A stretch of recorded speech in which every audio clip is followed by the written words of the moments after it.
I was gonna come in and say is that what I love the most about Jason's game tonight was he didn't have one of those games where it took him to take it took him 11, 12, 13 missed three-pointers to finally say, okay, now I need to start going in. He did it right away. I mean, he was ice cold in the first quarter. It seemed like from behind the arc, and I just personally feel like he's made such a stride in reading defenses and picking his spots. And he really did his homework against this Memphis Grizzlies team. Like I saw the game came so easy to him in that second half, and I really do think it's another sign of his maturation. I do think it may be another sign that he's going to go on another run here that we've been talking about. Something similar to what we saw like right before the bubble. Remember that, guys? Feels like well over like 3 years ago. But that's the kind of run I think Tatum could go on right now because everything is clicking at the right time. And of course, the way this team is playing on the defensive side of things is only going to elevate him to have more performances like this between now and the end of the regular season. It was incredible. It was such a good game from Tatum. John, you've always been tough on his pace. Isn't it unreal the pace he's playing at? Yeah. That's what I'm talking about. Like, and I am tough on him because I can't when he plods, when he's deliberate, when he gets the ball high and he allows the defense to set. And the few times he did it tonight, it turned into bad things, because you could tell they had their eye on him a couple of times. And when he turned the ball over, it's slow decision making. When he makes quick decisions, when he attacks aggressively, you're just putting pressure on the defenders. You're not giving them time to set up for you. And then it allows him to kind of be creative with his finishes and how he gets there because he's got people on their heels when they're waiting for him and he's doing that kind of 6, 8, 10 dribble setup just to take a contested shot is always when it goes bad. He didn't do that. I mean, certainly didn't do that much in the second half, but I mean, he didn't do it at all in the fourth quarter. Every possession was get it and find out where you were going to get to, and then found nice creative ways to kind of get off his shot. Floaters, left, off the lane, a little hesitation, side steps in the lane. I mean, it was really, really clever stuff that he was pulling off all game. And he passed out of it.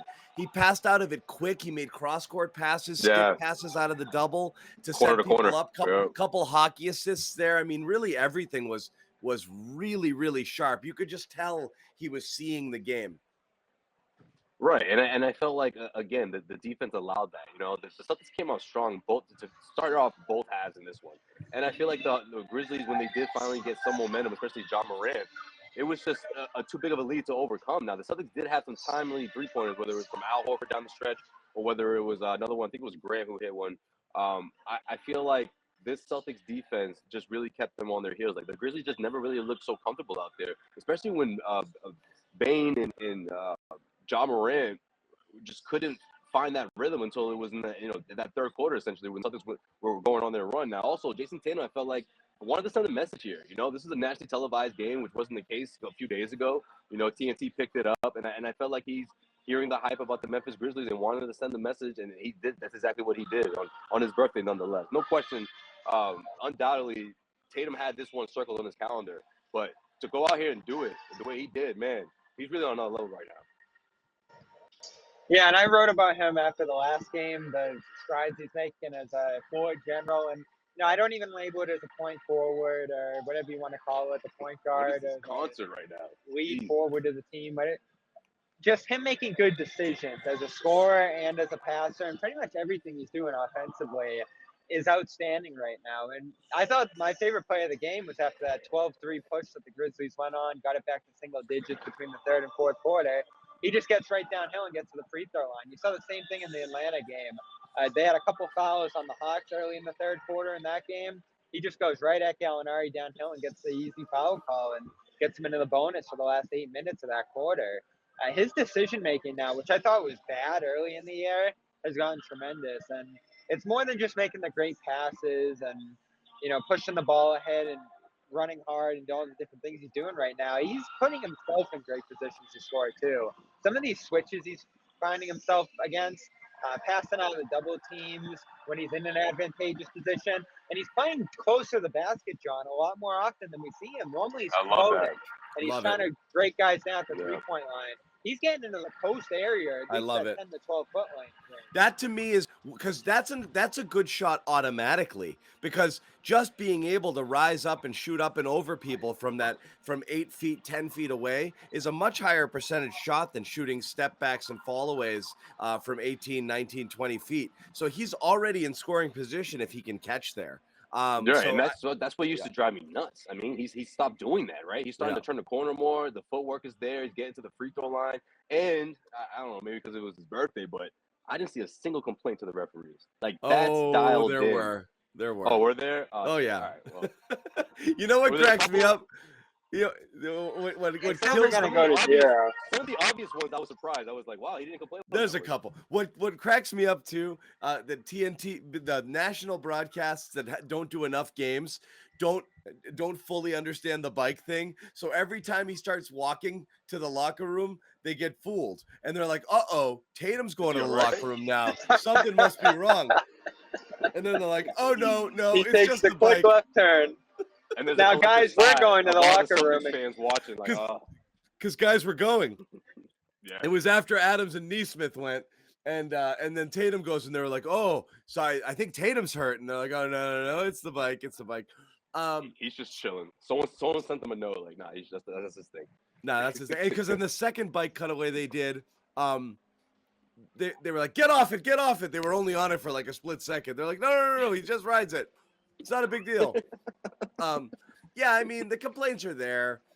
What are you gonna do? But he's still who cares? I mean, that's never going away. But the style that he played tonight was I mean, Tough just defense, so too, good. to do it against. Yeah, you got perimeter defenders, couple guys at the lane that you can throw on him. Suddenly, big guys at the rim, and Adams and Jackson who can block shots and make physical plays in and around there. Nothing looked that difficult for Tatum. And that's the key, too. He's leaning on easier plays. Those high difficulty shots that we saw him take early in the year, and just the grind that the game looked like for him. It's gone. And even a play in the first half, I forget exactly when it was, but he made a quick dish out to Al. Al made an extra pass to Smart, I believe it was, and Tatum resets himself in the corner for an easy three there. And like stuff like that just gets him open looks. The transition run certainly as well. He's just made the game a lot more easy for himself, and he's still not shooting great this year. This is a fine one for him, but he's getting himself in a lot more easy positions to score and not making it difficult on himself by taking hard threes or fadeaways or mid-rangers out there. Yeah. It's great to watch. You feel really confident in him right now with the ball in his hands, don't you? Yeah. I did want to. We'll circle back to a bunch of different things here, but you know, the major takeaway is just just lights out win over shorthanded over a quality opponent. We talked about like good wins against quality teams, guys who aren't missing people. There's one, like that Memphis was whole, right? They piled up a few, and you know what? 3 MVP But I mean, we've always been able to find something, right? Well, this guy's out and this guy's out because so many teams have people out right now. This is, am I missing something? Who was Memphis missing tonight? No one. No one. Memphis comes in, and granted, they're on the road. Dylan Brooks, but he's been out forever. Yeah, he has. And this Memphis team is like neck and neck with Golden State in the West out there. They're 8 games better than the Celtics. They didn't look like a team that's 8 games better than the Celtics. And again, obviously they didn't have a great shooting game. This is the number 3 seed in the East. Phoenix is far and away the best team. They're neck and neck with Golden State ahead of Utah. We have breaking news right here on the air. Celtics make their big addition. Nick Stauskas joining They got Stauskas? Yep. 2-year deal with the Celtics. Oh my God, really? So there's your shooter having a phenomenal year in the G League shooting. Phenomenal year. Yeah, with Denver's G League team. He had to do a little stint there for a couple of years, hasn't played. I don't think he's played in the NBA since 2019.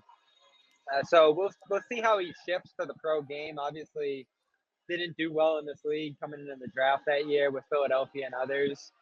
It's a big signing for Boston, though. If you've been following the G League this year, Stauskas has been lights out from 3. And I'm going to pull up the stats and other stuff. But when I wrote about the buyout options, right around mid-February, he was definitely up there for me among I guys that were remember intriguing. I remember people Yeah, liked you him were big on coming him. out. Right. Yeah, knockdown shooter, and he'll be a guy that could find his way into the rotation. Obviously, who knows what's going to happen with Nesmith right now. Though one of the 10-day guys are, no, they have a 15th spot that they can add him to, so they don't even need to subtract anyone. They don't need us to to make try. this move. So good signing. Nice cherry on top to this win. That's a real good piece to add for the stretch run here. So Nesmith got the Paul Pierce treatment on the way out, huh? He was in a wheelchair. Yeah, Was he? it I was in didn't the see that. hallway. Well, it was in the hallway. Abby Chin reported it. But it looks like Ime said it was a pretty significant sprain. So, doesn't look good for him. Yeah, he couldn't We'll put any weight on it. We'll see what they say tomorrow. This could be the last time we see Aaron Nesmith ever. This was pretty sad, What a bummer. actually. This was sad. I tweeted before the game, and I wasn't being sarcastic. You gave him the kiss of death. I know. The I said hyperbole tweet. Yeah. Without hyperbole, this is the biggest start of his career, and I meant it. Because it was a good team. You know, he's got Bane on the other side there, and obviously that's a guy that Celtics fans have their eye on, because that was a guy that, one, you could have drafted yourself, but you kind of gave away for nothing there. And he's been terrific this year, even though, not as good of late. But, the chance to play with the starters and the thing we always wanted to see him do, and just you be you, buddy. Go out there, play your game. You get to be Jaylen Brown today. You get to cosplay and be Jaylen. Just go out there, shoot, score, do everything that you do, and bang. I mean, his first shot, hideous, and then the ankle injury gone, and that's it. I mean, and as you said, couldn't put any weight on it, but I mean, man, just I don't know what to say. Yeah, it's too bad. I mean, look, I'm not gonna, dial it back to what I was saying a couple of nights ago, where I just didn't see him all of a sudden coming together, whether it was becoming a three-point knockdown shooter or just a viable option on offense for this team. What I did have hope for was that he could be a defender, that he could transition into that side of things and sort of hold it down or do his best to while Jaylen Brown works his way back. But now he's not all together. So, the signing is obviously good timing for the Celtics team, because they still need that shooting that they've missed all season long. And they might get it here in Stauskas. I think there's a real chance that this guy could. I think they might. Fight for them. Yeah. So why is he sitting out there, Bobby? I mean, like I said, he hasn't played in the NBA in a long time. I know. So how are you going to get excited over a guy that during this entire season, when 40% of the league was down at the same time with COVID, and guys are signing, Jesus, I forgot the name. Joe Johnson. Joe Johnson. Joe Johnson. Yeah. Off the street. He did have a short run with one team during that stretch. I forget who it was. Might have been Miami. I mean, you can't get excited about anybody and think they're actually going to help you. But, I thought when Nesmith went down, however short and then when White went down as well, they were that short at wing. I thought you might see some Hauser. Nothing. No, not tonight, though. I don't think so. That would have been a tough spot.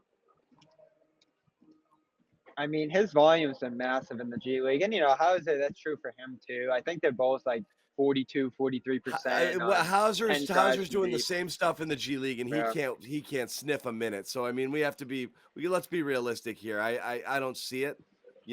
I don't see it.